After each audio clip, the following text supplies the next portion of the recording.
नमस्कार दोस्तों, स्वागत है आपका आईएफसी नॉलेज यूट्यूब चैनल की एकदम लेटेस्ट वीडियो में। दोस्तों यहां पर आपको देखने को मिलेंगी आज दिन भर की तमाम बड़ी खबरें मुख्य समाचारों के रूप में। तो दोस्तों एक एक करके जान लेते हैं आज दिन भर की क्या क्या थी प्रमुख खबरें। पहली बड़ी खबर निकल कर आ रही है दोस्तों, बंगाल असम में दूसरे फेज की वोटिंग आज चल रही है। ममता बनर्जी ने इसी दौरान कहा कि चुनाव के दिन रैली कैसे कर सकते हैं प्रधानमंत्री मोदी। नंदीग्राम से राज्यपाल को फोन भी लगाया और कहा कि अगर इलेक्शन कमीशन ने नहीं सुनी तो कोर्ट जाऊंगी। जी हां दोस्तों, पश्चिम बंगाल और असम की 69 सीटों पर गुरुवार को दूसरे फेज के चुनाव के लिए वोटिंग जारी है। चुनाव आयोग के मुताबिक दोपहर 3:10 तक बंगाल में 60.97% और असम में 57.89% मतदान हो चुका था। दोस्तों इस बीच बंगाल की हॉट सीट नंदीग्राम के एक पोलिंग बूथ पर जमकर हंगामा हुआ। यहां पर टीएमसी कार्यकर्ताओं का आरोप है कि उन्हें मतदान नहीं करने दिया जा रहा। ममता बनर्जी ने प्रधानमंत्री नरेंद्र मोदी और गृह मंत्री अमित शाह पर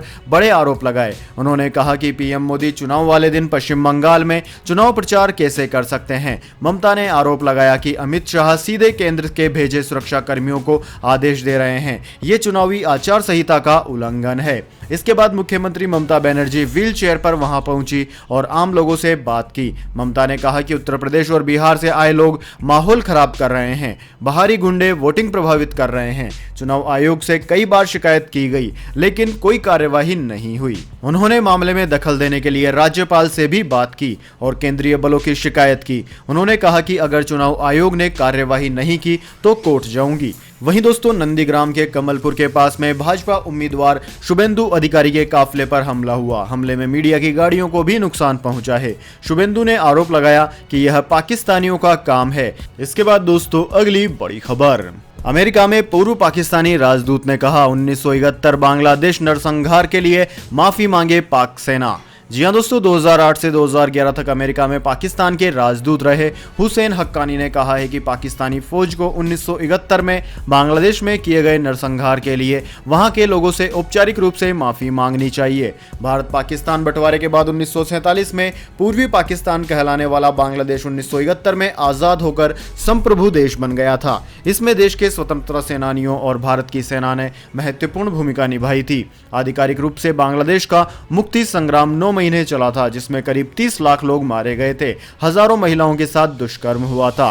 बंगबंधु शेख मुजीबर उर रहमान मुक्ति संग्राम के आदर्श नेता। विषय पर संपन्न वर्चुअल चर्चा में हक्कानी ने कहा कि शेख मुजीब को जेल में डालने और बांग्लादेशियों की हत्या जैसी सैन्य कार्रवाई हुई। आज तक कोई माफी नहीं मांगी गई। माफी मांगना सबसे जरूरी है। पाकिस्तान के लोगों को अपनी सरकार से कहना चाहिए कि वह 1971 में पाकिस्तानी सेना की ओर से किए गए सभी अत्याचारों के लिए बांग्लादेश की जनता से माफी मांगे।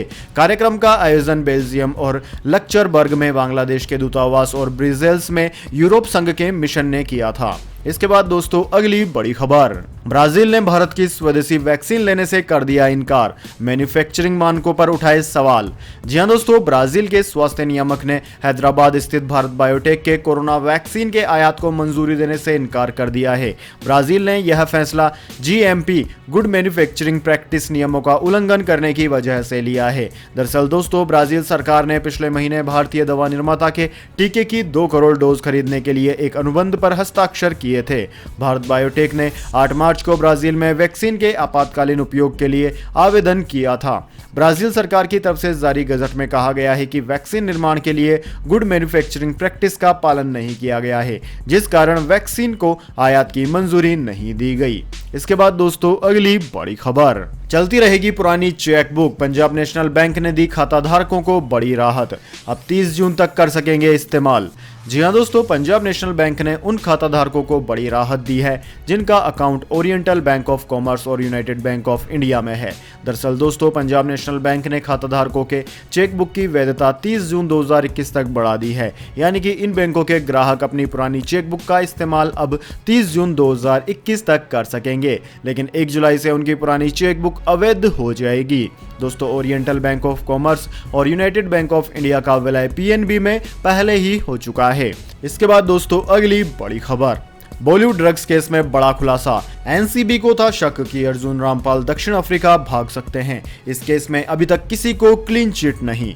जी हां दोस्तों, बॉलीवुड ड्रग्स कनेक्शन की जांच चल रही है। नारकोटिक्स कंट्रोल ब्यूरो एनसीबी भले ही एक्टर अर्जुन रामपाल से अब पूछताछ नहीं कर रही है, लेकिन रामपाल पर अब भी एनसीबी की नजर है। सुशांत सिंह राजपूत की मौत के मामले में ड्रग एंगल की जांच कर रही एनसीबी ने कोर्ट में दायर की गई चार्जशीट में यह खुलासा किया है। चार्जशीट में आशंका जताई गई थी कि अर्जुन रामपाल दक्षिण अफ्रीका भागने की फिराक में थे। इस मामले में एनसीबी ने 3 दिसंबर 2020 को रिपब्लिक ऑफ साउथ अफ्रीका के कंसल्ट जनरल को लेटर लिखा था, जिसमें कहा गया था कि एनसीबी ने जिस मामले में भारतीय बॉलीवुड अभिनेत्री रिया चक्रवर्ती को गिरफ्तार किया था, उसी मामले में अर्जुन रामपाल भी सस्पेक्ट हैं। हमें शक है कि वे भारत छोड़कर अफ्रीका जा सकते हैं। इसके बाद दोस्तों अगली बड़ी खबर, छत्तीसगढ़ में मिला इस महामारी वायरस कोरोना का नया वेरिएंट। वैज्ञानिकों ने नाम दिया N440। इम्यून सिस्टम पर असर का है अंदेशा। जी हां दोस्तों, छत्तीसगढ़ में कोरोना के बढ़ते संक्रमण के बीच एक और चिंताजनक खबर आई है। प्रदेश में कोरोना वायरस ने म्यूटेंट होकर रूप बदल लिया है। अब तक 5 नमूनों में कोरोना के नए वेरिएंट की पुष्टि हो चुकी है। हालांकि इसके असर के बारे में डॉक्टरों को कोई जानकारी नहीं है। अंदेशा जताया जा रहा है कि नया वेरिएंट शरीर के इम्यून सिस्टम को कमजोर करने में सक्षम है। इसे N440 नाम दिया गया है। दोस्तों, छत्तीसगढ़ के स्वास्थ्य मंत्री टीएस सिंहदेव ने बताया कि भारत सरकार ने पिछले दिनों छत्तीसगढ़ से 5 नमूनों में N440 नाम के नए वेरिएंट की मौजूदगी की रिपोर्ट दी थी, लेकिन यह उतना घातक नहीं है। प्रदेश में अब तक British variant, south African variant और ब्राजीलियन वेरिएंट का एक भी मामला सामने नहीं आया है। इसके बाद दोस्तों अगली बड़ी खबर, भारत को तपाने वाली है पाकिस्तान से आने वाली हीट वेव। पड़ोसी देश से आ रही गर्म हवा के थपेड़े। राजस्थान, मध्य प्रदेश, यूपी समेत 10 राज्यों में 3 अप्रैल को लू का है अलर्ट। जी हां दोस्तों, गर्मी इस साल तीखे तेवर दिखा सकती है। मार्च में ही देश भर में कई राज्यों में मई जैसी तपिश पड़ रही है। हीट वेव विशेषज्ञ और वैज्ञानिक नरेश कुमार ने बताया कि इस तरह की गर्म हवाएं पाकिस्तान में भी देखी जा रही है। पाकिस्तान में भी कुछ जगहों पर पारा 45 डिग्री तक पहुंच चुका है। ये हीट वेव ही राजस्थान के रास्ते भारत के मैदानी क्षेत्रों तक पहुंच रही है। इंडियन मेट्रोलॉजी डिपार्टमेंट ने भी अप्रैल से जून के बीच तेज गर्मी पड़ने का अनुमान लगाया है।